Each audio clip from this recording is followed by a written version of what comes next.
Kovai town hall பகுதியில் தமிழ்நாடு விஸ்வகர்மா கைவினை கலைஞர்கள் சங்கம் மற்றும் சான்றிதழ் பெற்ற பொற்பணியாளர்கள் சங்கம் ஆலோசனை கூட்டம் நடைபெற்றது.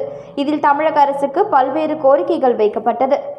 தமிழ்நாடு விஸ்வகர்மா கைவினைஞர்கள் சங்கம் மற்றும் சான்றிதழ் பெற்ற பொற்பணியாளர்கள் சங்க ஆலோசனை கூட்டம் டவுன் ஹால் பெரிய கடை வீதியில் உள்ள தங்க மாளிகை அலுவலகத்தில் நடைபெற்றது.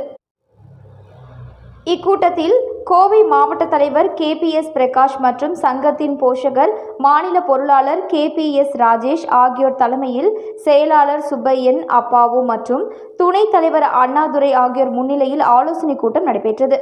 ஆலோசனை கூட்டத்தில் தங்க நகை பணியாளர்களுக்கு வாழ்வாதாரம் மேம்படும் வகையில் மத்திய மாநில அரசுக்கு கோரிக்கை வைக்கப்பட்டது.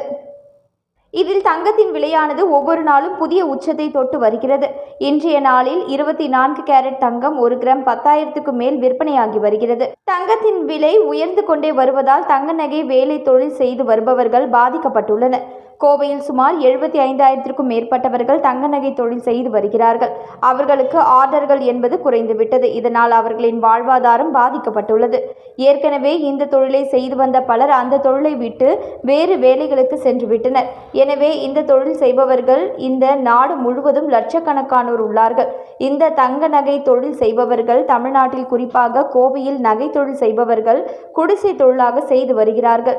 எனவே மத்திய மாநில அரசுகள் தங்க நகைக்கு விதிக்கப்படும் GSTயிலிருந்து 0.5% தங்க நகை வேலை செய்யும் தொழிலாளர்களுக்கு அவர்களது பொருளாதார மேம்பாட்டுக்கும் வாழ்வாதாரத்திற்கும் பயன்படும் வகையில் அவர்களுக்கு அளிக்க வேண்டும். மேலும் வேலை செய்ய முடியாத மூத்த தங்க நகை தொழிலாளர்களுக்கு மாத ஊதியம் வழங்க வேண்டும். அதேபோல தங்க நகை விலை ஏற்றத்தை அரசு தனது கட்டுக்குள் கொண்டு வந்து தொழிலாளர்களுக்கு வேலை வாய்ப்பை உருவாக்க வேண்டும் போன்ற பல்வேறு கோரிக்கைகளை அரசுக்கு இந்த ஆலோசனை கூட்டத்தில் தீர்மானமாக நிறைவேற்றப்பட்டது. ஆலோசனை கூட்டத்தில் சங்க பொருளாளர் கணேஷ் பிரசாத், மாவட்ட தொழிற்சங்க பேரவை தலைவர் ஜெய் மகேஷ், தொழிற்சங்க பேரவை செயலாளர் LIC வெங்கடாச்சலம், தொழிற்சங்க பேரவை பொருளாளர் IS மணி மற்றும் சங்க நிர்வாகிகள் பலர் கலந்து கொண்டனர் என்பது குறிப்பிடத்தக்கது.